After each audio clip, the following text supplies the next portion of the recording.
The Yoga Sutras of Maharishi Patanjali, Pada 1, Sutra 1. Atha Yoga Anushasanam. Now the teaching of yoga. The typical experience of the adult human mind is that awareness is rarely in the present moment. Scientists have estimated that the average adult thinks some 50,000 thoughts every day.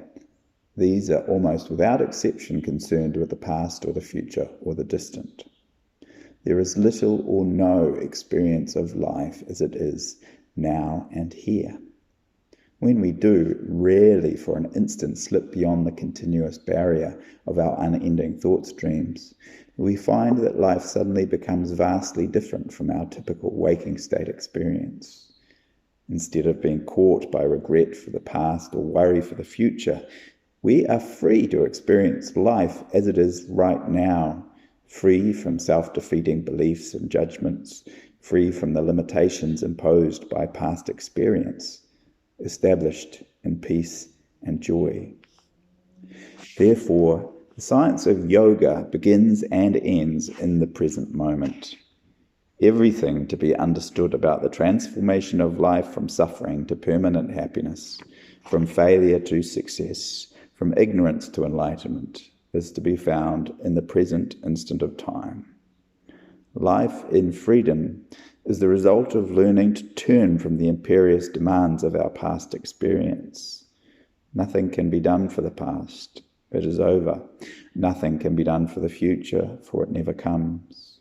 All that can be done is to make the present ideal. Then the future will take care of itself.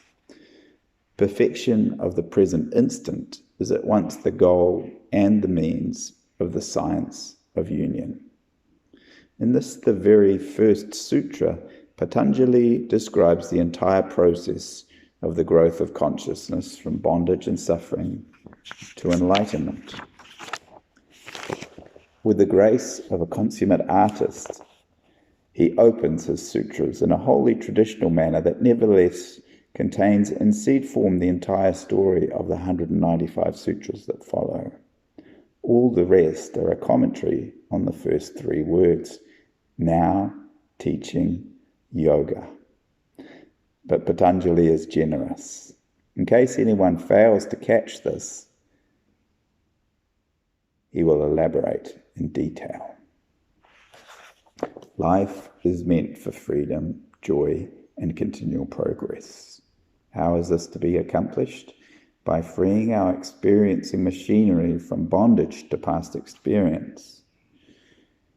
Union with the universal higher self is easy to accomplish. It is only necessary to turn the mind away from the noise of the internal programming and experience the perpetual peace of the present instant already present within.